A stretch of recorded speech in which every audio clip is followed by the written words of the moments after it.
আসসালামু আলাইকুম প্রিয় দর্শক, প্রথমেই আমার একটা অপিনিয়ন বলি। এটা হলো, আমি এই জাতীয় ঐক্যমত্য কমিশন বলেন, সংস্কার প্রক্রিয়া বলেন, আমি এগুলো সম্পর্কে সবচেয়ে যে নেতিবাচক শব্দটা ব্যবহার করেছিলাম সেটা আমি বলেছিলাম যে এটা একটা আস্ত অশ্বডিম্ব হতে চলেছে, মানে ঘোড়ার ডিমের পরিণতি এটা পাবে, এটা আমি বলেছিলাম। আজকে বলছি সেই ঘোড়ার ডিম আসলে ফুটতে শুরু করেছে, মানে ফুটেছে। ডিম ফুটে বাচ্চা বের হয় না, ফুটেছে। এই ঘোড়ার ডিমটা ফুটেছে, কিন্তু আনফর্চুনেটলি সেই ঘোড়ার ডিমের ভেতর থেকে ঘোড়া বের হয়নি, ঘোড়ার বাচ্চা বের হয়নি, বের হয়েছে একটা খচ্চর। কথাটা বললাম কেন শুনেন আপনারা। আজকে এই জাতীয় ঐক্যমত্য কমিশন তাদের চূড়ান্ত রিপোর্ট সরকারের কাছে পেশ করেছে। সরকার মানে ডক্টর ইউনূসের কাছে পেশ করেছে। যে ঐক্যমত্য কমিশন তারা গঠন করেছিল, সেই ঐক্যমত্য কমিশনের চেয়ারম্যান কে ছিল? ডক্টর ইউনূস ছিল। উনি আবার সরকার প্রধান ছিলেন। তো ওনার কাছে এটা পেশ করেছে। পেশ করে তারা জানিয়েছে তারা কি পেশ করলো। সেখানে অনেকগুলি কথা আছে, তারা কি কি যোগ করছে, কি কি যোগ বিয়োগ করছে, অনেক কিছু বলেছে। অত ডিটেলে আমি যাবো না, তাহলে অনেক সময় লাগবে, অত আলোচনা। আমি কতগুলি চুম্বক পয়েন্ট আপনাদেরকে বলি। প্রথম দায়িত্ব দেওয়া হয়েছে যে এইটা বাস্তবায়নটা কীভাবে হবে এবং এই বাস্তবায়নের জন্য কি করতে হবে সেটা তারা সরকারকে বলেছে যে আপনারা একটা জুলাই জাতীয় সনদ সংবিধান সংস্কার বাস্তবায়ন আদেশ 2025 এরকম একটা জারি করবেন। তো জারি করলে তো হবে না, তারপর সেটা রাষ্ট্রপতির কাছে পাঠাবে, রাষ্ট্রপতি সেটা সিগনেচার করবে, তখন সেটা অধ্যাদেশ আকারে কার্যকর হবে। আদেশটা কি? যে জুলাই জাতীয় সনদ সংবিধান সংস্কার বাস্তবায়ন আদেশ। আচ্ছা, তারপরে এই যে ইলেকশনটা হয়ে যাবে, এই ইলেকশনে যারা নির্বাচিত হবেন তারা সংবিধান সংস্কার পরিষদ নামে চিহ্নিত হবে এবং তাদের একটা সাংগঠনিক ক্ষমতা দেওয়া হবে, গাঠনিক ক্ষমতা দেওয়া হবে, কনস্টিটিউয়েন্ট পাওয়ার তাদেরকে দেওয়া হবে। সেই পাওয়ার দিয়ে তারা কী করবে?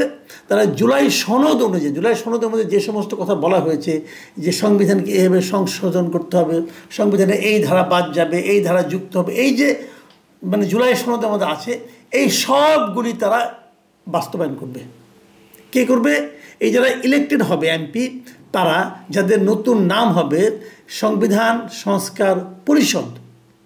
এই সংবিধান সংস্কার পরিষদ এই কাজটা 270 দিনের মধ্যে তারা বাস্তবায়ন করবে। কিন্তু আবার একটা কথা আছে যে এই যে সংবিধান সংস্কার পরিষদ, এরা কিন্তু নিজেদের মতো করে কিছু পরিবর্তন করতে পারবে না। নিজেদের ইচ্ছা অনুযায়ী, নিজেদের চাহিদা অনুযায়ী, নিজেদের আলোচনা অনুযায়ী তারা কিন্তু কোনো কিছু পরিবর্তন করতে পারবে না। এই জুলাই সনদে যেটা দেওয়া আছে সেটাই বাস্তবায়ন করতে হবে, এর বাইরে তারা কিছু করতে পারবে না। ভাই আমি হাসতেছি এই কারণে, মানে এদের ছেলে মানুষের কণ্ড কারখানা দেখে আসলে হাসি থামাতে পারছি না। আমি কতগুলি এনজিওর প্রতিনিধি, এই বদির আলম মজুমদার এনজিও করে ভাই, হ্যাঁ, এই ডক্টর আলী রিয়াজ আমেরিকার একটা ইউনিভার্সিটির টিচার, সে এখানে আসছে। মনির হায়দার বাংলাদেশে সাংবাদিক ছিল, আমেরিকায় চলে গেছে। লোকগুলি তো এরা মিলে একটা নিয়ম কানুন করবে, সেটা মানবে কে? ওই জনগণ যাদেরকে নির্বাচিত করবে, নির্বাচিত করবে দেশ পরিচালনার জন্য, যারা জনগণের প্রতিনিধি, তারা এদের এই করে দেওয়া কাজের বাইরে যাইতে পারবে না। তাহলে বেটা তোমরা যাও না, যাই ইলেকশন করে পাস করে আসো, যাও। এই যে লোকগুলির নাম বললাম, এরা বাংলাদেশের যে কোনো একটা আসন থেকে যদি ইলেকশন করে তাদের জামানত পর্যাপ্ত না হয়, তাহলে আপনি আমাকে বলেন যে সমস্ত ব্যক্তির জনগণের কাছ থেকে জামানত রক্ষা করার ক্ষমতা নাই, তারা সিদ্ধান্ত নিচ্ছে এই যেগুলি করে যাচ্ছে এইটাই তোমাকে পালন করতে হবে, এইটাই বাস্তবায়ন করতে হবে, এর বাইরে তুমি যেতে পারবে না। কাকে বলতেছে? যারা জনগণের প্রতিনিধি তাদেরকে বলতেছে। কি হবে? মানে অধ্যত্বের একটা সীমা আছে। এই জন্য আমি বলেছি যে ছিল ঘোড়ার ডিম, এখন ওখান থেকে বাইরে এসে একটা খচ্চরের বাচ্চা হয়েছেটা কি বলেন? এটা তারা এভাবে বলতে পারে? একটা জাতীয় সংসদের নির্বাচিত সদস্যদেরকে তারা এইভাবে বলে দিতে পারে তোমরা এটাই করতে হবে? এবং তারপরে আবার আরও বলছে যদি 270 দিনের মধ্যে এইটা তারা বাস্তবায়ন না করতে পারে, এই যে সংস্কার কর্মসূচিগুলো যদি বাস্তবায়ন করতে না পারে এই যে সংবিধান সংস্কার পরিষদ, তাহলে এই যে প্রস্তাব যেগুলো আছে এগুলো অটোমেটিক বাস্তবায়িত হয়ে যাবে। অটোমেটিক, মানে পাগলামির একটা সীমা থাকা দরকার। তাহলে ওই পর্যন্ত নেওয়ার দরকার কি? এখন বলে দিলেই হয় আমরা যেটা করছি এটি আইন, জনগণ আপনাদেরকে প্রশ্নও করবে না আপনারা কারা। থাইকেন ওই পর্যন্ত, আপনাদের প্রতি অনুরোধ, আলিয়া সাহেবের প্রতি অনুরোধ, আপনি থাইকেন ওই পর্যন্ত, দেখেন আপনি এটা কী পরিণতি হয়। তখন তো থাকবেন না, দুদিন পথে আমেরিকা চলে যাবেন। যাও, এখন এইগুলি হচ্ছে। এখন এইগুলি হওয়ার পর শেষ পর্যন্ত কি হবে? যেমন আমি আমি আমি দু একটা জায়গায় একটু পড়া শোনাই আপনাদেরকে, আমার হাসি লাগতেছে এখানে, যে যে জাতীয় সংসদ যেটা হবে, যে জুলাই সনদ অনুযায়ী সংবিধান সংস্কার পরিষদকে সংবিধানে পরিবর্তন আনতে হবে, যে কথা আমি বললাম। সেক্ষেত্রে চাইলেও আগামী জাতীয় সংসদ তাদের ইচ্ছে মতো সংবিধানে পরিবর্তন, পরিবর্ধন, পরিমার্জন, সংযোজন, বিয়োজন করতে পারবে না। তারা কেউ কিছু করতে পারবে না, সমস্ত ক্ষমতা আলী রিয়াজের হাতে। যা বলে দিয়ে গেছে এটাই করতে হবে। এটার ব্যাপারে ওখানে বিএনপির একজন প্রতিনিধি, বিএনপির স্থায়ী কমিটির সদস্য মিস্টার সালাউদ্দিন আহমেদ সাহেব ছিলেন, এবং সালাউদ্দিন আহমেদ সাহেব ওই মিটিং থেকে বের হয়ে এসে খুব ফান করেছেন, কৌতুক করেছেন এদেরকে নিয়ে। এদের বোঝার ক্ষমতা আছে কিনা আমি জানি না। তিনি বলেছেন কি যে আমি এই জাতীয় ঐক্যমত্য কমিশনকে ধন্যবাদ দিতে চাই দুটো কারণে। এক নম্বর কারণ হলো যে তারা তাদের এই প্রক্রিয়া বা কার্যক্রমকে সমাপ্ত করতে পেরেছেন। মানে কি, এটা সমাপ্ত হতো না, ওনার ধারণা ছিল এটা বোধহয় অনন্তকাল ধরে চলবে, কিন্তু না, তারা এটা শেষ করতে পেরেছেন। তারা খুব খুশি, এই জন্য ধন্যবাদ দিচ্ছি।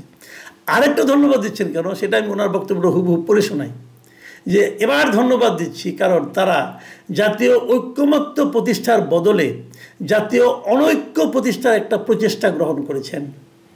আমরা যে জুলাই জাতীয় সনদ সই করেছি সেই সনদ বহির্ভূত অনেক আদেশ ঐকমত্য কমিশনের সুপারিশে সংযুক্ত করা হয়েছে। এটা কিন্তু একটা মারাত্মক অভিযোগ।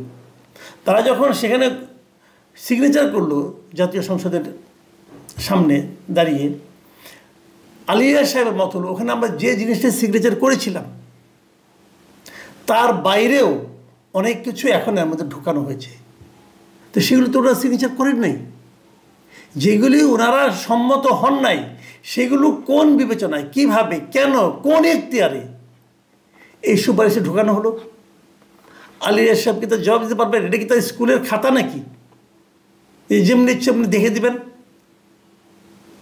ভাই, এই দেশের ভবিষ্যৎ আপনারা নির্ধারণ করবেন না, এই দেশের জনগণ নির্ধারণ করবে। জনগণের নির্ধারণ কি করলো সেটা জনগণের প্রতিনিধিরা বলবে, আপনারা বলবেন না।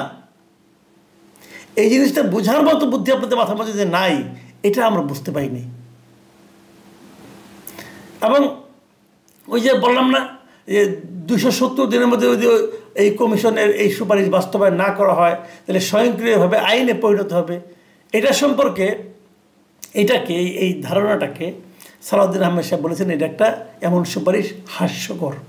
অর্থাৎ ওনারা যে কাজটা করেছেন, আজকে জমা দিয়েছেন তাদের কমিশনের রিপোর্ট, সেটাকে সরাসরি তার বেশ কিছু ধারা নিয়ে আপত্তি করলো বিএনপি যে অভিযোগগুলো করলো এগুলো হলো কিছু, তাদের প্রস্তাব হলো হাস্যকর। আরেকটা বিষয় হলো যে তারা যে অন্য অনেক কিছু যেগুলি তারা সম্মত হয় নাই সেগুলো যে অন্তর্ভুক্ত করেছে এটা নিয়েও তারা আপত্তি করেছে। সবচেয়ে বড় যে প্রশ্নটা আছে সেই প্রশ্নটা হলো গণভোট তারা করতে যাচ্ছে এগুলোর পক্ষে, এই জুলাই সনদের পক্ষে। এবং সেখানে একটা প্রশ্ন কিন্তু সাংবাদিকটা করেছিল, যদি গণভোটে আপনাদের যদি গণভোটে যদি না ভোট বিজয়ী হয়, যদি গণভোটে বলা হয় যে জাতীয় ঐক্যমত্য কমিশনের এই জুলাই সনদ বাস্তবায়ন দরকার নেই, তাহলে কি হবে? তখন কিন্তু আলিয়া সাহেব আবার এখানে স্বীকার করেছেন তাহলে জনগণ যা চায় তাই হবে। আমরা বরং অপেক্ষা করি কি হয় সামনে, গণভোট হয় নাকি ওনাদের দেওয়া সিদ্ধান্তগুলি বাস্তবায়ন হয়ে যায়, সংবিধান পরিবর্তন হয়ে যায়। প্রিয় দর্শক, আমার ধারণা এই ভদ্রলোকরা বিদেশ থেকে এসেছিলেন, ভেবেছিলেন যেভাবে যা বলবেন সেভাবে তা হয়ে যাবে। কিন্তু এদেশের জনগণ তাদের মতো এরকম বুকিশ ব্যক্তিদের, মানে বই পড়ে যে জ্ঞান, যে জ্ঞানের মধ্যে বাস্তবতার সঙ্গে কোনো সম্পর্ক নাই, এরকম জ্ঞান যে অনেক আগেই প্রত্যাখ্যান করার সক্ষমতা রাখে, আমার ধারণা এবার ওনারা সেটা টের পেয়ে যাচ্ছেন। জনাব শরীফুজ্জামান শরীফ, আপনাকে স্বাগত জানাচ্ছি। জনাব শরীফুজ্জামান শরীফ, আপনার ওই কথাটা দিয়ে আমি আজকে আলোচনাটা শুরু করতে চাই। আপনার কেন মনে হলো যে আপার মডেলে ভাইয়াকে প্রতিষ্ঠিত করার একটা কদর্য প্রতিযোগিতা শুরু হচ্ছে, এটা আপনার মনে হলো কেন? আপনাকে ধন্যবাদ, দর্শক শ্রোতাদেরকে ধন্যবাদ। আপনি যে প্রশ্নটা করেছেন, গত বেশ কিছুদিন ধরে আমাদের সোশ্যাল মিডিয়া এবং মেইন স্ট্রিমের মিডিয়ায় এক ধরনের প্রতিযোগিতা চলছে। বিএনপির ভারপ্রাপ্ত চেয়ারম্যান জনাব তারেক রহমান গত এক বছর বাংলাদেশের রাজনীতিতে কতগুলো বার্তা দেওয়ার চেষ্টা করছেন, যে বার্তাগুলোর মধ্যে একটা ইতিবাচক রাজনীতির ধারা ফিরিয়ে আনার আকাঙ্ক্ষা তার মধ্যে আছে। এটি আমি মনে করি যে রাজনীতির একটা ইতিবাচক এবং গুণগত পরিবর্তন। যদিও তাদের সমস্ত নেতাকর্মী এই বার্তাটা এখন পর্যন্ত গ্রহণ করেছে এটা বলা যাবে না। তিনি সাম্প্রতিক সময়ে বিবিসির সাথে একটা ইন্টারভিউ দিয়েছেন এবং সেখানে তার পরিবার, তার রাজনীতি, তার ভবিষ্যৎ অনেকগুলো বিষয় সেখানে বলেছেন। এবং এই ইন্টারভিউর মধ্যে তিনি কতগুলো ইতিবাচক বার্তা দেওয়ার চেষ্টা করেছেন, কিন্তু তার দুদিন পর দেখা গেল যে বিএনপির বেশ কিছু কর্মী তাদের প্রয়াত মহাসচিব খন্দকার দেলোয়ার হোসেনের এক আত্মীয়ের বাসায় গিয়ে চাঁদাবাজি করতে গেছে। অর্থাৎ এই ঘটনার পর, এই ইন্টারভিউর পর যে বার্তাটা তিনি শুধুমাত্র তো দেশের মানুষকে দেননি, তার কর্মীদেরকেও দিয়েছেন। একটা রাজনৈতিক দল শুধুমাত্র নেতা দিয়ে চলতে পারে না, তার মূল ভিত্তিটা হচ্ছে কর্মী। কিন্তু সেই কর্মীদের মধ্যে যদি ইতিবাচক পরিবর্তন না আসে বা দৃষ্টিভঙ্গির পরিবর্তন না আসে, তাহলে আপনি যতই চেষ্টা করেন তার ভেতর থেকে কোনো ফলাফল আসে না। আমার কাছে মনে হয়েছে তার ইন্টারভিউটাকে আমাদের গণমাধ্যম এবং এর বাইরে সাধারণ তাদের নেতাকর্মীরা যেভাবে অ্যাপ্রিসিয়েট করেছে, এটাকে সামনে রেখে যেভাবে তার এক ধরনের তোষামোদী করার চেষ্টা করেছে, এই আলোচনার মধ্যে, ইন্টারভিউর মধ্যে ক্রিটিক করারও কিছু বিষয় আছে। বিএনপির শাসনামলে যে সমস্ত ঘটনাগুলো আমাদের জাতীয় রাজনীতিতে রক্তাক্ত ঘটনা হিসাবে বিবেচিত, আমাদের রাজনীতিতে রক্তক্ষরণ ঘটিয়েছে, সেই জায়গাগুলোতে কিন্তু দৃষ্টিভঙ্গিটা পরিষ্কারভাবে উঠে আসে। আপনি স্বীকার করবেন অবশ্যই, আমাদের রাজনীতির প্রতিহিংসার কথা যখন বলা হয়, অবশ্যই সেই প্রতিহিংসার জায়গা থেকে আপনি 21শে আগস্টের গ্রেনেড হামলাটাকে মুছে ফেলতে পারবেন না। এই বিষয়ে একটা দৃষ্টিভঙ্গি চূড়ান্ত না করে আপনি এই ঘটনাটাকে যদি কার্পেটের নিচে ঢুকিয়ে রাখতে চান, তাহলে আমাদের রাজনীতির গুণগত পরিবর্তনের যে স্বপ্ন, সেটি বাস্তবায়িত হবে। আর একটা জায়গায় আমি দেখলাম আমাদের জাতীয় বিশ্ববিদ্যালয়ের উপাচার্য তিনি একটা জায়গায় বলেছেন যে তিনি জাতীয় বিশ্ববিদ্যালয়কে আন্তর্জাতিক মানের বিশ্ববিদ্যালয় পরিণত করার উদ্যোগ গ্রহণ করেছেন এবং সেখানে একটা জায়গায় বলেছেন তিনি তারেক রহমানের সাথে এই বিষয়ে আলাপ করেছেন। পৃথিবীর কোথাও একটা বিশ্ববিদ্যালয় আন্তর্জাতিক মান হওয়ার জন্য তার দেশের পলিটিশিয়ানদের পরামর্শ নেয় না, পরামর্শটা নেয় সেখানকার যে একাডেমিশিয়ান যারা আছেন তাদের। এই যে আচরণটা, এই যে বক্তব্যটা, এটা আমার কাছে মনে হয়েছে যে কেউকে সন্তুষ্ট করার একটা চেষ্টা। এবং এই প্রবণতাটা আমি বিএনপির অনেক নেতার মধ্যেও দেখছি। কোথাও একটা ফুটবল দিতে যাচ্ছেন, কোনো একজন মানুষকে হয়তো 5টা কম্বল দিতে যাচ্ছেন, সিনিয়র নেতারা তারা বলছেন যে লন্ডন থেকে তারেক রহমানের নির্দেশে আমরা এই ফুটবলটা দিতে যাচ্ছি। একজন ভালো খেলোয়াড়কে একটা ফুটবল দিতে হবে, এটা কেন বাইরের থেকে দলের শীর্ষ নেতাকে নির্দেশটা দিতে হবে?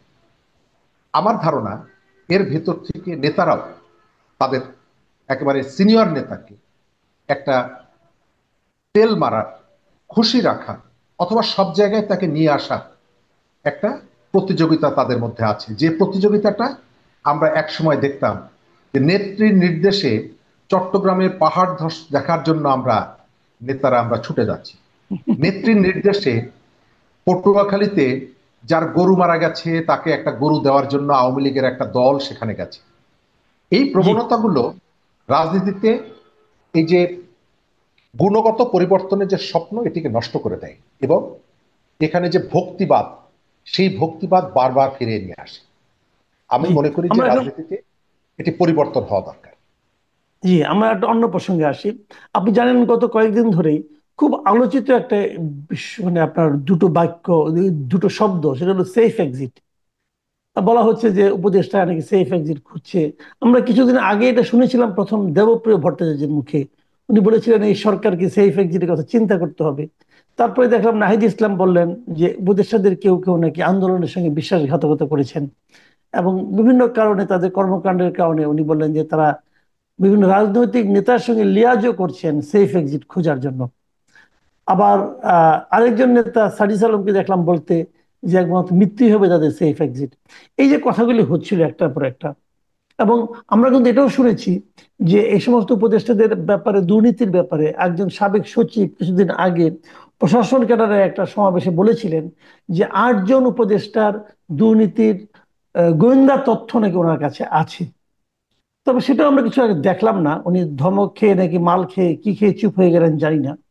কিন্তু আমরা কিন্তু মনে মনে সেই সন্দেহটা আমাদের মধ্যে ঢুকিয়ে দিলেন উনি, যে আমাদের উপদেষ্টারা কিছু একটা করছেন, দুর্নীতি করছেন। তো এই সময়ে আবার আজকে দেখলাম আমাদের একজন উপদেষ্টা আসিফ নজরুল বললেন যে উপদেষ্টাদের নাকি সেফ এক্সিট দরকার নেই, দরকার হলো দেশের সেফ এক্সিট। তো ওনার এই বক্তব্যটাকে আপনি আসলে কিভাবে মূল্যায়ন করবেন? ধন্যবাদ। প্রথমত, অভিযোগটা যিনি এনেছেন তিনি দীর্ঘদিন এই উপদেষ্টাদের সহকর্মী ছিলেন। ফলে এই উপদেষ্টারা কি করছেন অথবা করছেন না, এই তথ্যটা তার কাছে আছে।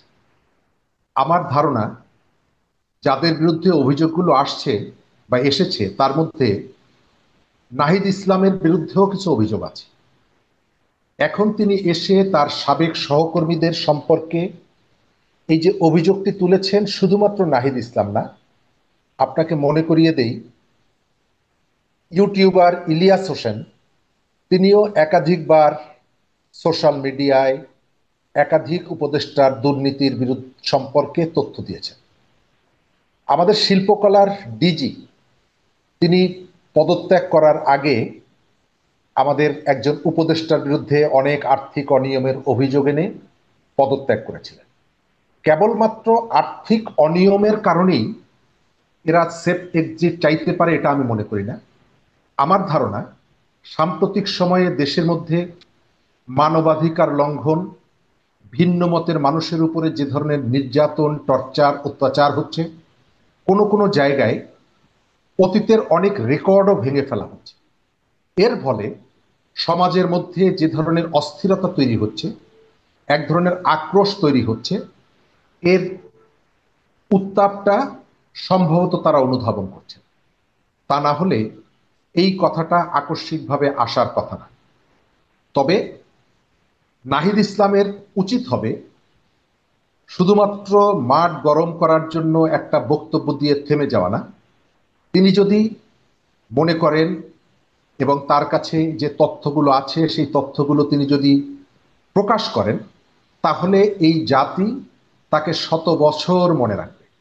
এই কারণে মনে রাখবে যে বিপুল আকাঙ্ক্ষার উপরে ভর করে যে মন্ত্রিসভাটি গঠিত হয়েছে, মাত্র 1 বছরের মাথায় তাদের বিরুদ্ধে নানা ধরনের আর্থিক অভিযোগ, কেলেঙ্কারি, স্বজনপ্রীতি, রাষ্ট্র পরিচালনায় ব্যর্থতা, সংবিধান পরিপন্থী কার্যক্রম, প্রতিহিংসার রাজনীতি ফিরিয়ে আনা, দেশকে এক ধরনের অন্ধকারের দিকে নিয়ে যাওয়া, আইনের শাসনের অনুপস্থিতি, এবং সর্বশেষ হিউম্যান রাইটস ওয়াচ যে অভিযোগগুলো তুলেছে তার প্রেক্ষিতে দেশটাকে এই ধরনের একটি জায়গায় নিয়ে যাওয়ার ক্ষেত্রে তার সাবেক সহকর্মীদের যে ব্যর্থতা, এটা যদি তিনি প্রকাশ করেন, অবশ্যই জাতি তাকে ইতিবাচকভাবে গ্রহণ করবে।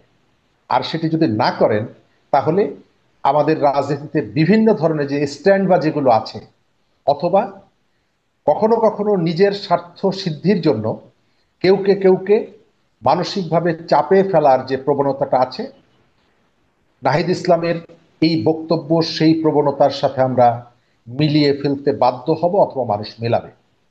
আচ্ছা, আমি একটা কথা আমি বলি, যে এই যে আমাদের যে বললেন, আসিফ নজরুল যেটা বললেন যে রাষ্ট্রের সেফ এক্সিট দরকার।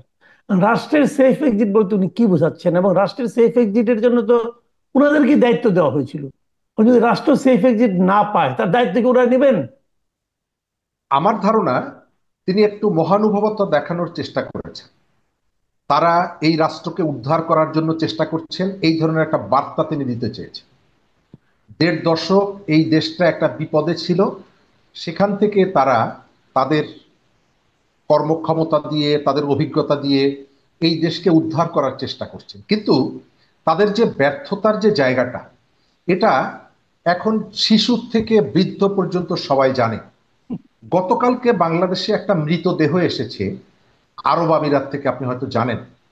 গত বছরের জুলাই অভ্যুত্থানের সময় আরব আমিরাতে যারা বিক্ষোভ করেছিল, এই ধরনের অনেককেই পরবর্তীতে তার দেশের সরকার গ্রেপ্তার করে। প্রথমে সরকার ঢাকঢোল পিটিয়েছিল যে তাদেরকে আমরা মুক্ত করেছি, দেশে এনেছি, কিন্তু এই তথ্যটি সঠিক ছিল না। সেই গ্রেপ্তারকৃতদের অনেকেই এখনো আমিরাতের কারাগারে আছেন, এবং তাদের ভেতর থেকে একজন কারাগারে থাকতে থাকতে তিনি মৃত্যুর কোলে ঢলে পড়েছেন। গত পরশুদিন তার মরদেহ এসেছে। অর্থাৎ জুলাই বিক্রি করে জুলাইয়ের ব্যাপারীরা নিজেদের ভাগ্যের পরিবর্তন করলেও জুলাইয়ের আকাঙ্ক্ষা এবং জুলাইয়ের সাথে যাদের একেবারে ঘনিষ্ঠতা ছিল, তারাও এখনো যে অবহেলায় আছে, এই ঘটনাটি কিন্তু সেটি প্রমাণ দেয়।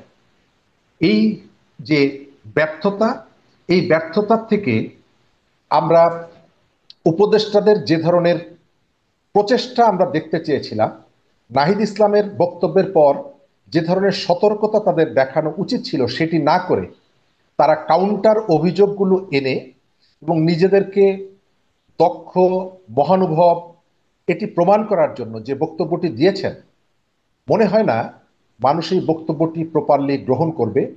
কারণ ১ বছরে দৃশ্যমান কোনো পরিবর্তন তারা করতে পারেনি। যে জি, গর্তের মধ্যে আমরা শেখ অন্য হাসিনা একটা এই দেশটাকে প্রসঙ্গে। ফেলে দিয়ে গেছেন, সেই জি, গর্তের মধ্যেই এখনো দেশটা পড়ে আছে। আচ্ছা, আমরা অন্য একটা প্রসঙ্গে আসি এখন। সেটা আপনিও জানেন, এই মুহূর্তে সবচেয়ে আলোচিত বিষয় আমি মনে করি আজকের দিনে, সেটা হলো যে গুম খুনের যে বিচারটা আমাদের এই মানবাধিকার ট্রাইব্যুনালে হচ্ছে। এবং সেই ট্রাইব্যুনালে আপনি জানেন যে ওরা ওখানে অভিযোগটা আসার আগে তারা তদন্ত করে তারপর অভিযোগটা ওখানে দাখিল করা হয়।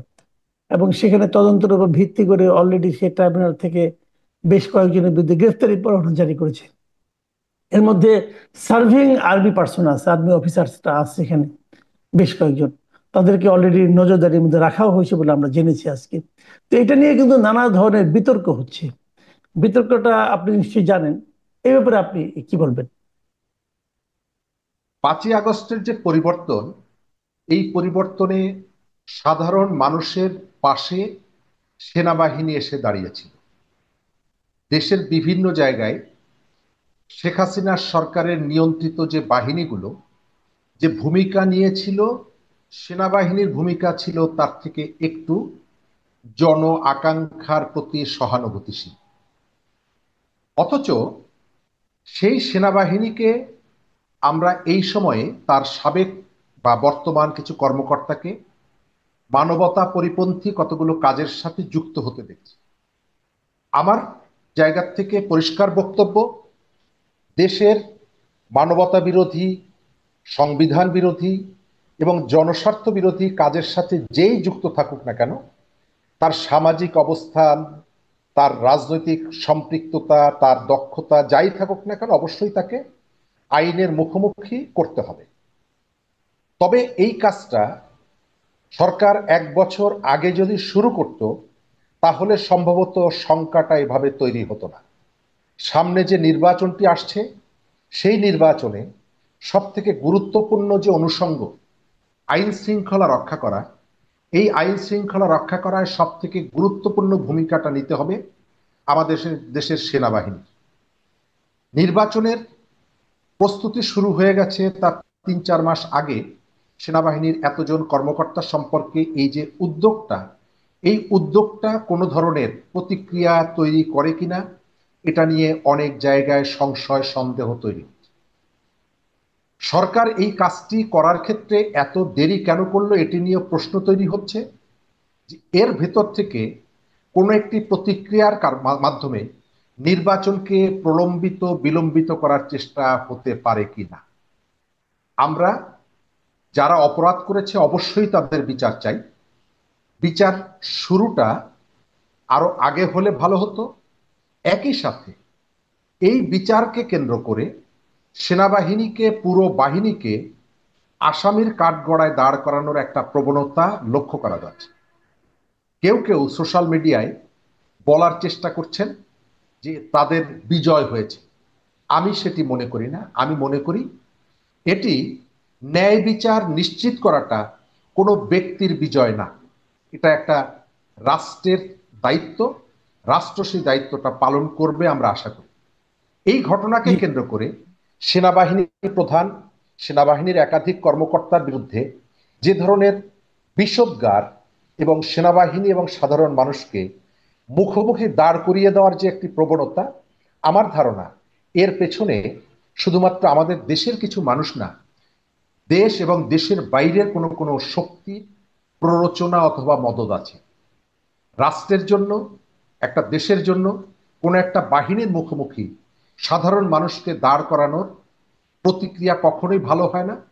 আমরা আইনের শাসন চাই।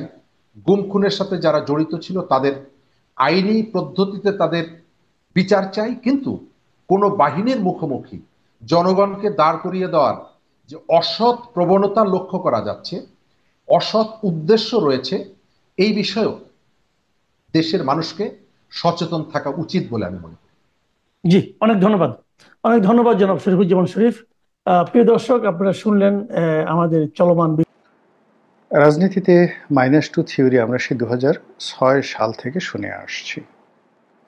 যখন মঈনুদ্দিন ফখরুদ্দিন সরকার হলো, একাগার সরকার হলো, তখন রাজনীতিবিদদেরকে ভিলেন বানিয়ে দেশের প্রধানতম দুটো রাজনৈতিক দলকে রিফর্ম করার জন্য এই দুটো রাজনৈতিক দলের যে পরিবার প্রথা রয়েছে বা পরিবারতন্ত্র রয়েছে, শেখ পরিবার, জিয়া পরিবার, এই শেখ পরিবার এবং জিয়া পরিবার, এই দুটো পরিবারকে রাজনীতি থেকে মাইনাস করার জন্য 2006 সনের মঈনুদ্দিন ফখরুদ্দিন সাহেবের পরিচালিত 11 সরকার যে মাস্টার প্ল্যান গ্রহণ করেছিল, এবং সেই মাস্টার প্ল্যানের পেছনে আমেরিকা ছিল, এবং সেই মাস্টার প্ল্যানের পেছনে ভারতও ছিল।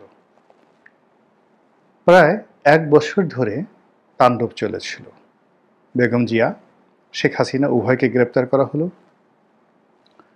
তাদের পরিবার পরিজন, আপনজন, শুভানুধ্যায়ী সবাইকে যাদেরকে পারলো গ্রেপ্তার করলো, আর বাকিদেরকে রীতিমতো দৌড়ের উপর রাখলো। রাষ্ট্রীয় কতগুলো সংস্থা, যেমন দুর্নীতি দমন কমিশন, জাতীয় রাজস্ব বোর্ড ছাড়াও তারা একটা যৌথ সেল তৈরি করলো, এবং সেই সেলের মাধ্যমে ব্যবসায়ী, আমলা, কামলা এদের মধ্যে শীর্ষ দুর্নীতিবাজদের একটা তালিকা তৈরি করলো এবং পত্রিকায় ছাপিয়ে দিল। ফলে সারা বাংলাদেশের মধ্যে যে একটা ভয়াবহ অবস্থা তৈরি হলো, এর ফলে মাত্র 6-7 মাসের মধ্যে পুরো অর্থনৈতিক ব্যবস্থা ধসে পড়ল।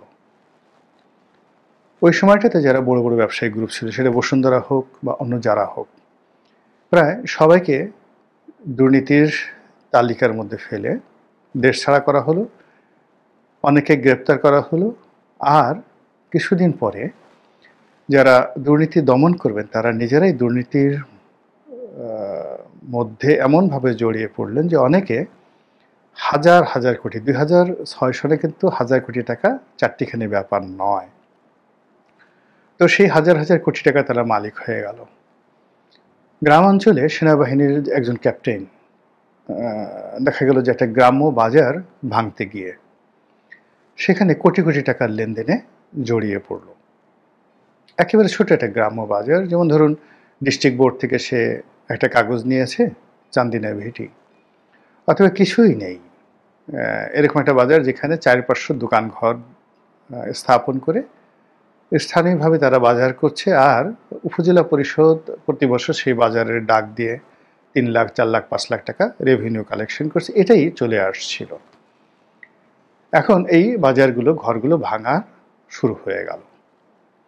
একটা দুটো নয়, সারা বাংলাদেশে লাখ লাখ লাখ লাখ ঘর ভেঙে এইভাবে গ্রাম্য বাজার ধ্বংস করে কি পরিমাণ মারাত্মক লেভেলে যে অর্থনীতিটাকে শেষ করে দেওয়া হয়েছে, ওটা যারা অর্থনীতিবিদ তারাই শুধুমাত্র কাউন্ট করতে পারবেন, আপনি আমি কল্পনাও করতে পারবো না। ফলে পুরো অর্থ ব্যবস্থা ধস নামলো। তারপর রাজনীতিবিদদেরকে, সেই মূলধারার যারা রাজনীতিবিদ, তাদেরকে মাইনাস করে দ্বিতীয় তৃতীয় ক্যাটাগরির বা টায়ার বা সারির নেতাদেরকে সামনে এনে বিএনপি এবং আওয়ামী লীগ পুনর্গঠনের চেষ্টা করা হলো এবং সেটা ব্যর্থ হলো। যাই হোক, এরপর থেকেই রাজনীতিতে -2, রাজনীতিতে 1-11 কুখ্যাতি অর্জন করল এবং বিভিন্ন সময়ে সে 2008 থেকে আজ অবধি যখনই আওয়ামী লীগ ফেল করেছে, রাজনীতির ময়দান উত্তাল হয়েছে, ঠিক সেই সময়টিতেই কতগুলো কথা সামনে চলে এসেছে। আবার একটা 1-11 কি আসবে? আবার কি একটা মঈনুদ্দিন ফখরুদ্দিনের সরকার কি আসবে? রাজনীতি থেকে আবার -2 থিওরি বাস্তবায়ন হবে ইত্যাদি। আবার কি কোনো কিংস পার্টি গঠিত হবে? কোনো ভারতের তাবেদার, কোনো যাকে বলা হয় আমেরিকার তাবেদার, সেটা হামিদ কারজাই হোক কিংবা ওই যে সিকিমের আর একজন লোক ছিলেন লেন্দুব দর্জি, তার মতো কেউ কে ক্ষমতায় বসবেন, এরকম একটা আতঙ্ক, ভয় এবং গুজব যখন চলছিল, ঠিক সেই সময়টাতে 2024 সনে শেখ হাসিনার পতন হলো। আর পতনের পরে আকাশ থেকে অনেকগুলো নাজিল হলো আবাবিল পাখি, আর সেই আবাবিল পাখির মাথার উপরে নাজিল হলেন অবতার রূপে, দেবতা রূপে ডক্টর মোহাম্মদ ইউনূস এবং তার পারিষদবর্গ।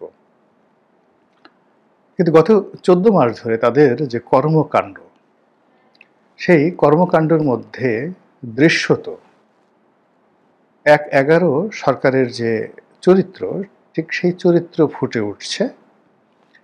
দ্বিতীয়ত, 1-11 সরকারের যে সফলতাগুলো ছিল, তার একটা সফলতা এই সময়টিতে নেই। 1-11 সরকারের টপ টু লো, মানে মিস্টার মঈনুদ্দিন এবং মিস্টার ফখরুদ্দিন, এই দুজন দুর্নীতি করেছেন, কোনো রাষ্ট্রীয় সুযোগ সুবিধা নিয়েছেন, কোনো ব্যাংক লোন মাফ করিয়েছেন, কাউকে ব্যাংক লোন দিয়েছেন, এই বদনাম আমরা এখন পর্যন্ত পাইনি। এমনকি সে যে কুখ্যাত ব্রিগেডিয়ার বারী, তিনি দুর্নীতি করেছেন এরকম প্রমাণ এখনও কেউ বলতে পারবেন না। তিনি এখন আমেরিকাতে উবার চালান বা পিজা হাটের ডেলিভারি ম্যান রূপে তিনি তার পেট চালান।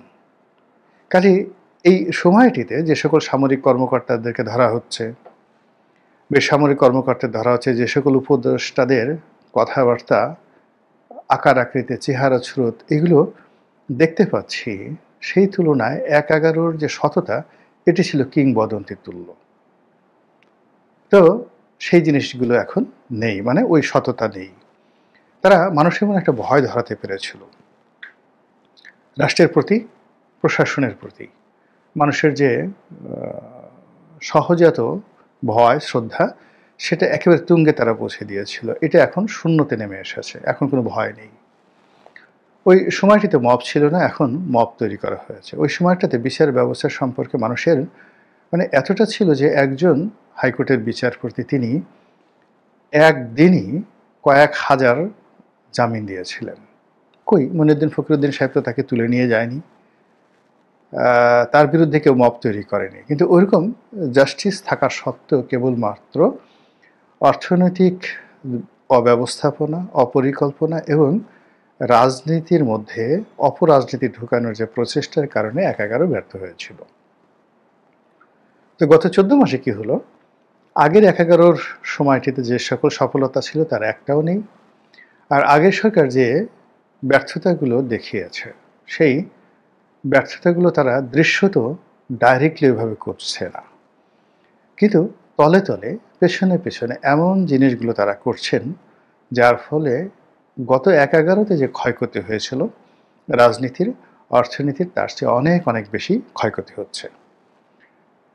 প্রথমত হলো গত ১-১১-র মতো তারা একটা কিংস পার্টি করেছে, কিন্তু গত ১-১১তে যে কয়েকটা কিংস পার্টি ছিল তার মধ্যে ডক্টর মোহাম্মদ ইউনূসের একটা kings party, doctor Ferdous Ahmed কুরেশির নেতৃত্বে আরেকটা কিংস পার্টি, কিন্তু সেই কিংস পার্টির যে যাকে বলা হয় নেম ফেম, ওই সময় যে সমস্ত লোকে কিংস পার্টির সাথে যুক্ত হয়েছিলেন তাদের তৎপরতা এবং সংস্কারবাদী হিসেবে আওয়ামী লীগের সকল শীর্ষ নেতা যেমন তুফাইল আহমেদ, আমির হোসেন আমু, সুরঞ্জিত সেনগুপ্ত, তারপরে আব্দুল মান্নান, আখতারুজ্জামান, মাহমুদুর রহমান মান্না, আখাম জাহাঙ্গীর হোসেন থেকে শুরু করে আওয়ামী লীগের সবচেয়ে মেধাবী ইনক্লুডিং সাবির হোসেন চৌধুরী, শেখ হাসিনার সঙ্গে যারা ছিলেন তাদের চাইতে অনেক অঙ্গের যোগ্যতম লোকদেরকে তারা সংস্কারবাদী গ্রুপ হিসেবে একত্র করেছিলেন।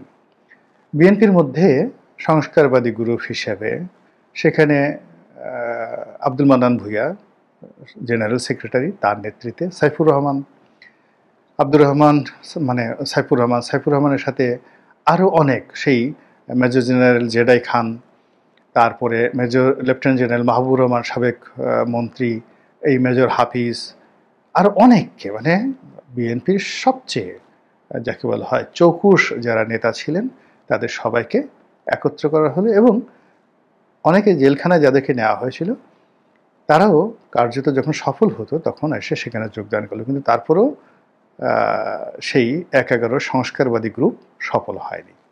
থার্ডলি হলো আজ যেভাবে জামাত ডক্টর মোহাম্মদ ইউনূসের সঙ্গে একেবারে বুকে বুক মিলিয়ে কাজ করে যাচ্ছে, ঠিক ১-১১ সময়ও তারা ঠিক এরকম সুখে শান্তিতে ছিল এবং জাতীয় পার্টি এখন যেভাবে দুরবস্থায় ছিল ১-১১ সময় জাতীয় পার্টি খুব রমরম অবস্থা ছিল। তাই বোঝার চেষ্টা করুন, জাতীয় পার্টি রমরম অবস্থায়, জামাত ১-১১ একেবারে জানি দোস্ত, আর বিএনপি এবং আওয়ামী লীগের সবচেয়ে শীর্ষ নেতারা প্রকাশ্যে বুক ফুলে রাজনীতি করার সুযোগ লাভ করেছিল। এর বাইরে ডক্টর মোহাম্মদ ইউনূসের নেতৃত্বে আর ফেরদৌস আহমেদ কুরেশির নেতৃত্বে দুটো বৃহৎ কিংস পার্টি গঠন করার চেষ্টা করা হয়েছিল এবং পুরো জিনিসটি ব্যর্থ হয়ে গেল। তো সেই তুলনায় যদি এখনকার কিংস পার্টি ধরেন, হাসনাত সার্জিসদের কিংস পার্টি, কিংবা এখনকার জামাত ধরেন, ওই সময় গোলাম আজমের নেতৃত্বের জামাত আর এখনকার জামাত আকাশ পাতাল ডিফারেন্স। মানে ওই সময় জামাতের ওজন যদি ১ টন হয়, এখন জামাতের ওজন ১ কেজি, এই অবস্থা।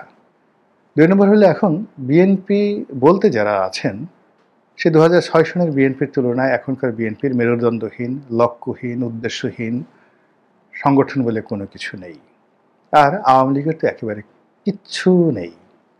এই অবস্থাতে আরেকটি ১-১১, সেটা তলে তলে হোক সামনে সামনে হোক, আরেকটি কিংস পার্টি কিংবা ভারত অথবা আমেরিকার একটা তাবেদার সরকার, এটা সফলতা তো দূরের কথা, ব্যর্থতারও একটা লেভেল আছে, সেই লেভেলও তারা থাকতে পারবে না, এটাই স্বাভাবিক। তৃতীয়ত ২০০৬ সনের অর্থনীতির চাইতে এখনকার অর্থনীতি অন্তত পক্ষে 10 টাইমস 10 গুণ ঝুঁকির মধ্যে আছে। তখন রাষ্ট্রযন্ত্র যে অবস্থায় ছিল সেই রাষ্ট্রযন্ত্রের 1% স্থিতি, চেইন অফ কমান্ড এবং নেম অ্যান্ড ফেম, রেপুটেশন, এটা এখন নেই। কিন্তু চক্রান্তকারীরা দেশ এবং দেশের বাইরে বসে ঠিকই চক্রান্ত করে যাচ্ছে। এখন যারা সংবাদপত্র নিয়ন্ত্রণ করছে, সোশ্যাল মিডিয়া নিয়ন্ত্রণ করছে, যদি ২০০৬ সনের কথা চিন্তা করেন, সেই তুলনায় এরা একেবারে অবোধ শিশু, কচি খোকা, যাদের দুধ দাঁত এখন পর্যন্ত ওঠেনি। ফলে এগুলো মানে আপনার শরীরে যদি কেউ কচুর রস লাগিয়ে দেয়, সুসরা পাতা ঘষে দেয়, তো যেভাবে আপনি উত্তেজনায় লাভ হবেন, এখন আমাদের সামাজিক মাধ্যমে এরকম কিছু মানুষ এরকম সুসরা পাতা টাইপের কথাবার্তা বলে মানুষকে উত্তেজিত করছে। কিন্তু মানুষের মন এবং মননে এই বিপ্লবের পক্ষে, আন্দোলনের পক্ষে, ডক্টর ইউনূসের পক্ষে, সরকারের পক্ষে ন্যারেটিভ তৈরি করার মতো একটা সিঙ্গেল লোক এই বর্তমান বাংলাদেশে নেই বা কেউ করছে না।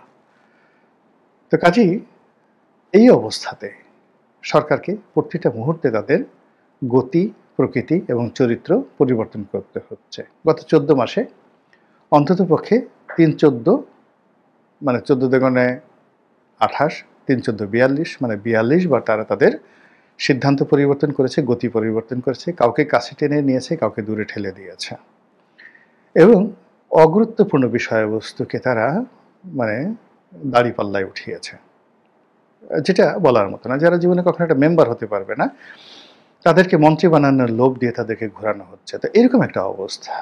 তো সেই অবস্থাতে কাউকে মই দিয়ে একেবারে উপরে উঠানো হচ্ছে, আবার একটু পরে মই নামিয়ে নিয়ে বলা হচ্ছে গাছ থেকে লাফ দিয়ে পড়ো এবং মরো।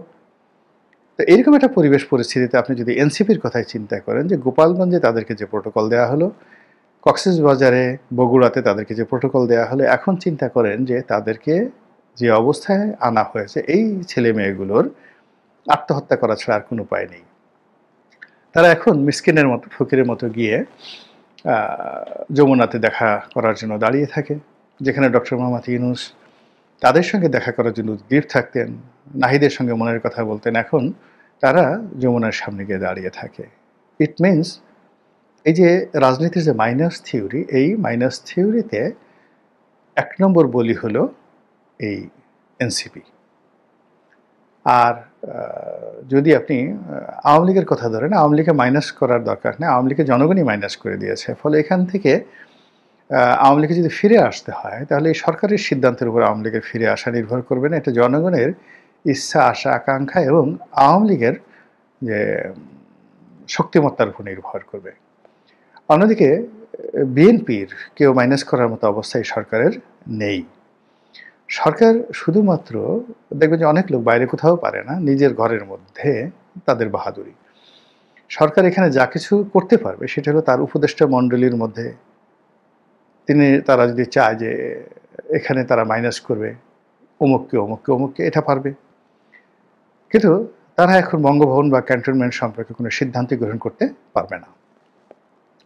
তারা যদি মনে করে যে আমরা এখন থেকে আর জুনায়েদ সাইকিকে, নুরুল হক নুরুকে, আন্দালিব রহমান পার্থকে, ববি হাজ্জাজকে আমাদের কোনো বৈঠকে ডাকবো না, আমরা সেই বাম ঘরানার রুহিন হোসেন প্রিন্স, তারপরে শেষে বাসদের রাজিকুজ্জামান রতন, তাদেরকে এখন আর যমুনাতে আমরা ডাকবো না, এটা তারা করতে পারে।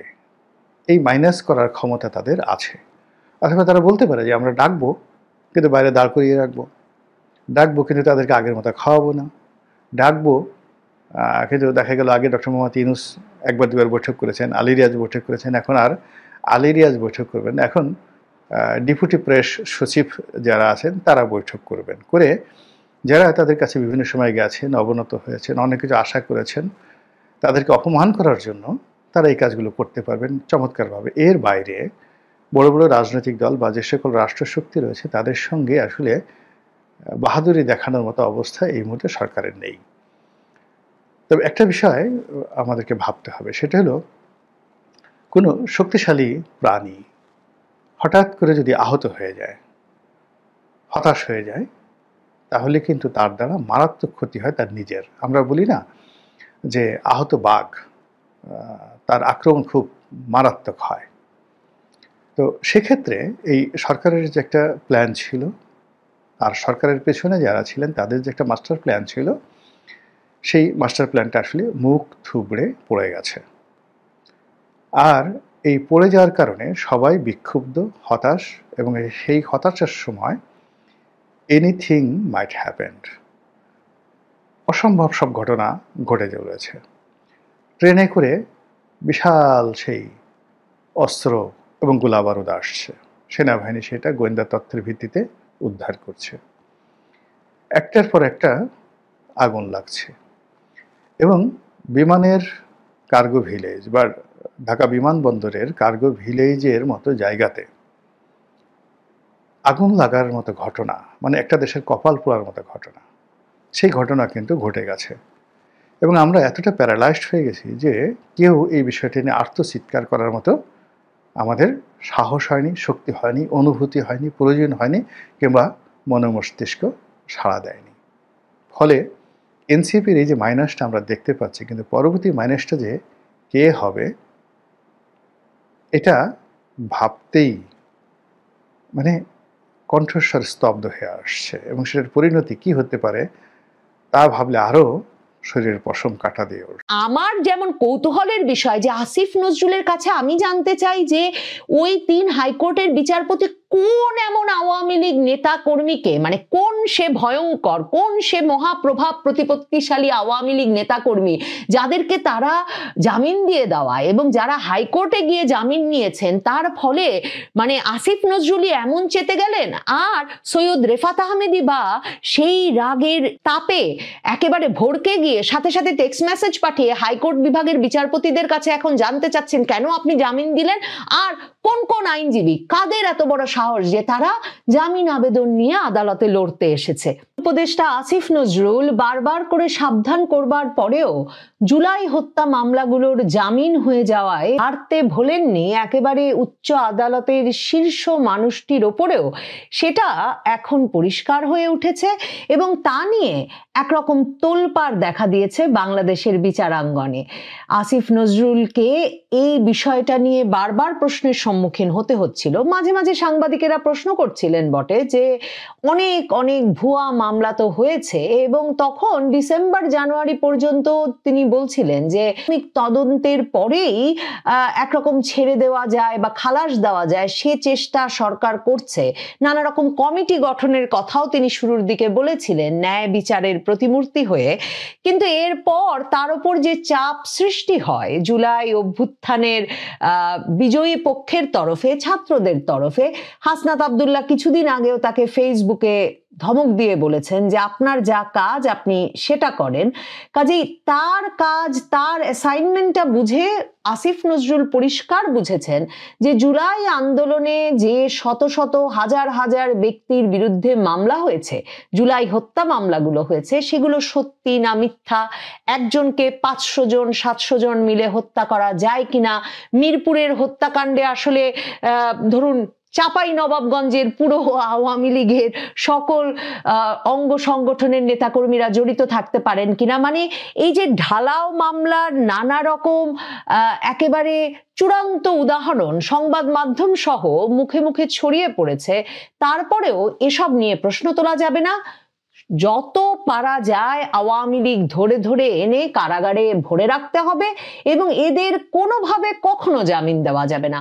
স্বরাষ্ট্র উপদেষ্টা আর আইন উপদেষ্টা এরা এই বিষয়টা নিয়ে কথা বলতে কিন্তু কোনো রাগঢাক করছেন না। আইন উপদেষ্টা ফেব্রুয়ারি মাসে বিচারকদের এক সমাবেশ দেশের আইন শৃঙ্খলা পরিস্থিতির জন্য যদি ভয়াবহ হয়ে ওঠে, যদি পালিয়ে যাওয়ার চেষ্টা করে, একই অপরাধ আবার করার চেষ্টা করে, তাহলে জামিন দেওয়ার ক্ষেত্রে আপনাদের বিচার্য বিষয় হওয়ার কথা এই বিষয়গুলো। এবং তিনি বলেন যে পুলিশ ভাইরা যখন অত্যন্ত কষ্ট করে একটা হত্যা মামলার আসামি ধরে আনেন, জুলাই গণহত্যা মামলার আসামি, সেখানে আপনাদের অবশ্যই জামিন দেওয়ার ক্ষেত্রে সতর্ক থাকতে হবে। স্বরাষ্ট্র উপদেষ্টাও বারবার সে কথা বলেন, এমনকি দুদিন আগে, এবং পুলিশকে আরো বেশি বেশি করে ফ্যাসিস্ট সরকারের সহযোগীদের ধরতে হবে। তিনি বলেন ফ্যাসিস্টদের তালিকা পুলিশের কাছে রয়েছে, তারা সমাজ ও রাষ্ট্রে অস্থিরতা সৃষ্টিতে সরাসরি জড়িত, তাছাড়া অনেক অপরাধী জামিনে ছাড়া পেয়ে অপরাধ করছে। কাজেই ফ্যাসিস্টদের অপকর্ম, অপপ্রচার, অপরাজনীতি, অপরাধ ও ঝটিকা মিছিল ঠেকাতে গ্রেফতার আরো বাড়াতে হবে, তবে নিরীহ মানুষকে হয়রানি করা যাবে না। মানে ফ্যাসিস্ট নামে আপনি ঢালাও হত্যা মামলা দিয়ে, ঢালাও সন্ত্রাস বিরোধী মামলা দিয়ে শত শত মানুষকে গ্রেফতার করে রাখবেন, এবং তাদেরকে জামিন দেওয়া যাবে না। জামিন যে দেওয়া যাবে না সে বিষয়ে আপনি এমনকি বিচারকদেরকে একেবারে প্রকাশ্যে সমাবেশে কর্মশালা আয়োজন করে ধমকে দেবেন যে হুটহাট দেবেন না জামিন।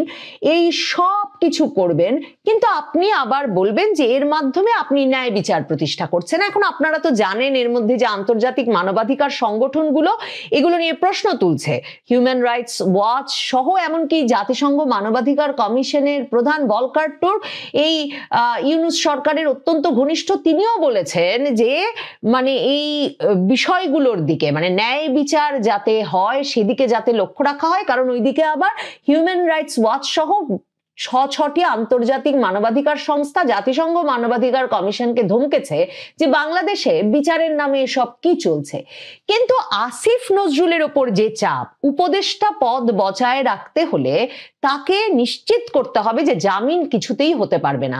কাজেই এরপর এত ধমকাধমকির পর যখন তিনি দেখেছেন যে এমনকি উচ্চ আদালতে গিয়ে সম্প্রতি নাকি 800টি মামলার জামিনের ব্যবস্থা হয়েছে আসিফ নজরুলের কথা অনুযায়ী, এবং তিনি সংবাদ মাধ্যমের সামনে পাশে প্রেস সচিব শফিককে বসিয়ে সম্প্রতি উচ্চ আদালতের একটা বেঞ্চ একদিনে 4 থেকে 5 ঘন্টায় 800 মামলায় প্রায় জামিন দিয়েছেন। জামিন উনি দিতেই পারেন, কিন্তু 4-5 ঘন্টায় 800 মামলা কি শোনা সম্ভব? এটা কি আসলে বিচারিক বিবেচনা ছিল কিনা? এরকম আরো কিছু কিছু প্রসঙ্গ উঠেছে। আমাদের মনে হয় গোটা বিষয়গুলো বিবেচনা করে কয়েক সপ্তাহের মধ্যে আমাদেরকে একটা সিদ্ধান্ত নিতে হবে। মানে আসিফ নজরুলের এই কথা, মানে তিনি সুপ্রিম কোর্ট সচিবালয় অধ্যাদেশ সম্পর্কে কথা বলছিলেন, এই যে কিছু বিষয়ে উচ্চ আদালতের ভূমিকা নিয়ে প্রশ্ন উঠেছে, উচ্চ আদালতে গিয়ে এখন কেউ কেউ জামিন নিচ্ছেন, এই কথা আসিফ নজরুল বলা মাত্র প্রধান বিচারপতি বুঝেছেন আসিফ নজরুলের চাকরি না থাকলে তো তারও চাকরি থাকে না। কারণ আপনারা মনে করে দেখেন, এই প্রধান বিচারপতি সৈয়দ রেফাত আহমেদ কোন পরিস্থিতিতে বাংলাদেশের প্রধান বিচারপতি হলেন? মানে তখন হাসনাত আব্দুল্লাহরা এক্ষুনি আপিল বিভাগের 7 বিচারপতি এবং প্রধান বিচারপতিকে পদত্যাগ করতে হবে। এবং মনে করে দেখেন, সেই হাসনাত আব্দুল্লাহরা বিচারাঙ্গন সম্পর্কে তাদের কাছে কত তথ্য ছিল এবং তারা কত প্রস্তুত ছিলেন যে সরকার পড়ে যাবে আর প্রধান উপদেষ্টা পদে ইউনূস বসবেন, আইন উপদেষ্টা পদে আসিফ নজরুল বসবেন আর প্রধান বিচারপতি পদে সৈয়দ রেফাত আহমেদ বসবেন।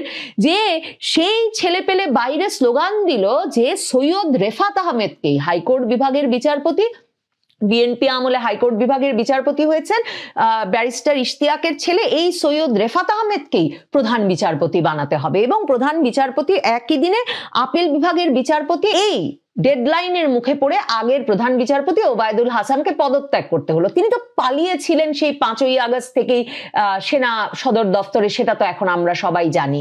কাজেই মানে এই যে চাকরি না থাকার ভয়, সেই ভয়টাই এখন মূলত বাংলাদেশের আদালতকে পরিচালিত করছে।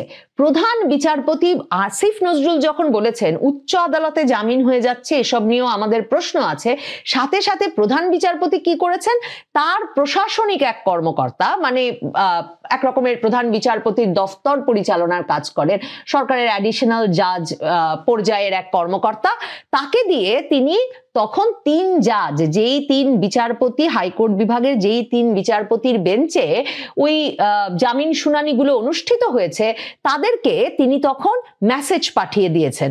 মানে কারণ এটা জানবেন, প্রধান বিচারপতি কিন্তু অন্য বিচারপতিদের বস নন।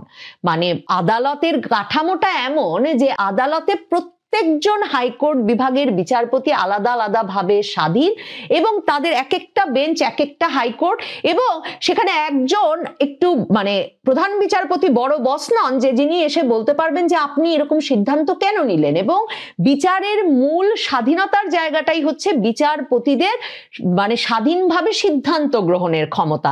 কাজেই শোকজ করার কোন রকম আইনি অধিকার প্রধান বিচারপতির নাই। তাই প্রধান বিচারপতি আবার কি করেছেন, তিনি আবার তার প্রশাসনিক কর্মকর্তাকে দিয়ে 3 বিচারকের, মানে আসিফ নজরুল সৈয়দ রেফাত আহমেদরা এমন স্বাধীন বিচার বিভাগ তৈরি করেছেন, সেখানে শুধু বিচারপতিদের তারা জামিন দেওয়ার বিরুদ্ধে ধমকাচ্ছেন তাই নয়। আমার যেমন কৌতূহলের বিষয় যে আসিফ নজরুলের কাছে আমি জানতে চাই যে ওই 3 হাইকোর্টের বিচারপতি কোন এমন আওয়ামী লীগ নেতা কর্মীকে, মানে কোন সে ভয়ঙ্কর, কোন সে মহাপ্রভাব প্রতিপত্তিশালী আওয়ামী লীগ নেতা কর্মী যাদেরকে তারা জামিন দিয়ে দেওয়া, এবং যারা হাইকোর্টে গিয়ে জামিন নিয়েছেন, তার ফলে মানে আসিফ নজরুলই এমন চেতে গেলেন আর সৈয়দ রেফাত আহমেদি বা সেই রাগের তাপে একেবারে ভড়কে গিয়ে সাথে সাথে টেক্সট মেসেজ পাঠিয়ে হাইকোর্ট বিভাগের বিচারপতিদের কাছে এখন জানতে চাচ্ছেন কেন আপনি জামিন দিলেন, আর কোন কোন আইনজীবী কাদের এত বড় সাহস যে তারা জামিন আবেদন নিয়ে আদালতে লড়তে এসেছে। এই 3 বিচারপতি যাদেরকে তিনি এই টেক্সট মেসেজ পাঠিয়েছেন তারা হলেন বিচারপতি আবু তাহের সাইফুর রহমান, বিচারপতি মোস্তফা জামান ইসলাম ও বিচারপতি ডক্টর জাকির হোসেন। 3 জনই আওয়ামী লীগ আমলে নিয়োগ পেয়েছেন, সিনিয়র জাজ, কিন্তু নিশ্চয়ই খুব শিগগিরই হয়তো তাদেরও চাকরি যাবে। কারণ আপনাদের হয়তো মনে থাকবে যে ব্যারিস্টার সারা হোসেন মানে শেখ হাসিনা, আওয়ামী লীগ সব বিষয়ে সব কিছুর বিরুদ্ধে ব্যাপক সোচ্চার, মানবাধিকারের পক্ষে অত্যন্ত সোচ্চার ছিলেন, বাংলাদেশের বিচারালয়ের স্বাধীনতা নিয়ে যার স্বামী ডেভিড বার্গম্যানও নিয়মিত লেখেন, যিনি ডক্টর কামাল হোসেনের মেয়ে। সেই ব্যারিস্টার সারা হোসেন কমাস আগে প্রথম আলোতে গিয়ে বলেছেন যে বিচারালয়ে বিচারপতিদের মধ্যে যে ভয়াবহ ভয় কাজ করছে, কারণ বিচারপতিদের সবারই চিন্তা হচ্ছে আমি কি করলে কে আমার বিরুদ্ধে কথা বলবে, কোনো একটা গোষ্ঠী তার বিরুদ্ধে কিছু একটা নিয়ে জোরে আওয়াজ তুললেই তো শেষ। কারণ তাই তো বিচারালয়ের বাইরে গিয়ে দাঁড়িয়ে স্লোগান দিলেই তো চাকরি নট, চাকরি নট তো শুধু সমস্যা না, মানে প্রাণ নিয়ে কোথায় মানে বাঁচা যাবে সেই শঙ্কা তো তাদের সকলের মনে। কারণ 5ই আগস্ট কি হলো, জাজেস কোয়ার্টারে গিয়ে হামলা হলো প্রধান বিচারপতির বাসভবন সহ সকল বিচারপতির বাসভবনে, এবং তাদেরকে কোনো মতে সেনাবাহিনী আশ্রয় দিল বলে তারা প্রাণ বাঁচাতে পারলেন। এখন আবার হাইকোর্ট বিভাগের বিচারপতি, আপিল বিভাগের বিচারপতিরা তা করলে তো আবার সেনাবাহিনী দরজা খুলে দেবে না। কাজেই এই যে ভয়াবহ আতঙ্ক, তার ভেতরে সবচেয়ে আতঙ্কিত অবস্থায় আছেন প্রধান বিচারপতি সৈয়দ রেফাত আহমেদ নিজে। কি করে তিনি এই চাকরি বজায় রাখবেন? এখন 12 দিন সময় চেয়েছেন এক বিচারপতি প্রধান বিচারপতিকে উত্তর দিতে, কিন্তু বিচারালয়ে এই নিয়ে চরম অসন্তোষ সৃষ্টি হয়েছে যে স্বরাষ্ট্র উপদেষ্টা, আইন উপদেষ্টা আবার আইনের শিক্ষক, তিনি কথায় কথায় এই যে জামিন দেওয়া যাবে না, কোন পরিস্থিতিতে পুলিশ কত কষ্ট করে এই আওয়ামী লীগদের ধরে এনেছে এটা মাথায় রেখে তারপরে জামিন দিতে হবে বলেই শুধু ক্ষান্ত হচ্ছেন না। এখন তিনি জামিন হয়ে যাওয়ার পরে তা নিয়ে প্রকাশ্যে প্রশ্ন তুলছেন আর প্রধান বিচারপতিকে পর্যন্ত ধমকাচ্ছেন, আর প্রধান বিচারপতি তার মানে জেরে বিচারপতিদেরকে প্রশ্ন করছেন, আইনজীবীদের চিহ্নিত করতে বলছেন। এই পুরো বিষয়টা একেবারে ক্ষুব্ধ করে তুলেছে, চমকে দিয়েছে। এই সময়ে মানে যে একটা তাদের পক্ষের পরিবেশ তৈরি করেছেন আসিফ নজরুলেরা বিচারালয়ের ভেতরে, সেখানেও একটা পক্ষকে ভীষণভাবে বিক্ষুব্ধ করেছে। এবং তারই ফলশ্রুতিতে আইনজীবীদের সংগঠন সুপ্রিম কোর্ট বার সমিতির সদস্যবৃন্দের একটা বিবৃতি এখন ঘুরছে বিভিন্ন জায়গায়, যেখানে তারা সরাসরি বলেছেন যে ব্যাখ্যা করছেন যে মাননীয় হাইকোর্ট ডিভিশনের এই বেঞ্চসমূহ এজাহারভুক্ত আসামি এবং এজাহার বহির্ভূত আসামি এই রকম বিভিন্ন পদ্ধতি অনুসরণ করে, মানে যখন আপনি মামলা নিষ্পত্তি করছেন আপনি দেখছেন এজাহারে এই আসামিদের নামই নাই, তখন তো আপনি এদেরকে বুঝতেই পারছেন যে পুলিশ প্রাথমিক তদন্তেও এদের নাম মানে এদের কোনো রকম সংশ্লিষ্টতা চিহ্নিত করতে পারে নাই। তাহলে ন্যায় বিচারের স্বার্থ দেখলে এই ব্যক্তিদের আপনি কোন যুক্তিতে আটকে রাখবেন? এই আইনজীবীদের সমিতি, সুপ্রিম কোর্ট বার সমিতির সদস্যবৃন্দ সেই প্রশ্ন তুলেছেন এবং তারা বলেছেন যে শুধুমাত্র আসামি পক্ষের আইনজীবীরা নয়, রাষ্ট্রপক্ষের ডিএজি, এএজি মানে deputy attorney general, assistant attorney জেনারেলদের শুনানি সমাপ্তির পর মোশনগুলোকে দ্রুত নিষ্পত্তি করেছেন হাইকোর্টের ওই বেঞ্চরা, যার কারণে বারের সদস্যবৃন্দ উক্ত বেঞ্চসমূহ ও আইন কর্মকর্তাগণের প্রতি কৃতজ্ঞ। তাছাড়া গত 35-40 বছর ধরেই হাইকোর্ট ডিভিশনের বিভিন্ন বেঞ্চ বিভিন্ন সময় নিরপরাধ সাধারণ মানুষের ন্যায় বিচার নিশ্চিতের স্বার্থে এরকম কার্যক্রম সচরাচর করে আসছেন। কারণ সরকার তো নিম্ন আদালতে 1 বছরের বেশি সময় ধরে জামিন বন্ধই করে রেখেছেন। কাজে হাইকোর্ট বেঞ্চে এসেও যদি সাধারণ মানুষ প্রতিকার না পান তাহলে তারা কোথায় যাবেন? যে কারণে এই আইনজীবীরা বলছেন, যে কারণে অতীতেও বিভিন্ন সময়ে নির্বাচিত স্বৈরাচারী সরকার হাইকোর্ট ডিভিশনের বিভিন্ন বেঞ্চের সমালোচনা করেছেন। সুপ্রিম কোর্ট বার সমিতির সদস্যবৃন্দ বলছেন, সংবিধান অনুযায়ী হাইকোর্ট বিভাগের বিচারপতি তার বিচারিক কার্যক্রম পরিচালনায় সম্পূর্ণরূপে স্বাধীন। যে কোনো শ্রদ্ধেয় বিচারপতির বিচারিক কার্যক্রমে কোনো আপত্তি বা অভিযোগ উত্থাপিত হলে সুপ্রিম জুডিশিয়াল কাউন্সিল একমাত্র সেই বিষয়ে তদন্ত করতে পারে। কিন্তু হাইকোর্ট বিভাগের কোনো বিচারপতির বিচারিক কার্যক্রম নিয়ে মাননীয় প্রধান বিচারপতির কোনো প্রশাসনিক পদক্ষেপ সংবিধান ও আইনসম্মত নয়, বরং বিচার বিভাগের স্বাধীনতাকে ভঙ্গুর ও দুর্বল করে। এখন দেখা যাক প্রধান বিচারপতি আসিফ নজরুলকে খুশি রেখে বাংলাদেশের বিচারাঙ্গনকে খুশি রাখতে পারেন কিনা, সর্বোচ্চ আদালতের বিচারপতিদের এবং আইনজীবীদের মধ্যে যে ভয়ের সংস্কৃতি গড়ে উঠেছে সেই ভয়ের সংস্কৃতি বজায় রেখে তাদের আধিপত্য বজায় রাখতে পারেন কিনা, নাকি এই যে প্রধান বিচারপতির এই অতিরিক্ত অযাচিত হস্তক্ষেপ তার বস আসিফ নজরুলের ইঙ্গিতে, সেটা আসলে তার কর্তৃত্ব, তার সম্মান বিচারালয়ে এমন ভাবে নষ্ট করে যে প্রধান বিচারপতির পক্ষে এই বিচারালয়ে আইনজীবী এবং বিচারপতিদের সঙ্গে সম্মান এবং শ্রদ্ধার সম্পর্ক বজায় রাখাই মুশকিল হয়ে পড়ে। আসিফ নজরুল এবং সৈয়দ রেফাত আহমেদ তাদের অঙ্গুলি নির্দেশে বাংলাদেশের সর্বোচ্চ আদালত পরিচালনার এই পুরো ব্যবস্থাটা কতদিন জারি রাখতে পারেন কিনা, সেটাই হয়তোবা তাদের সবচেয়ে বড় যোগ্যতার প্রমাণ হবে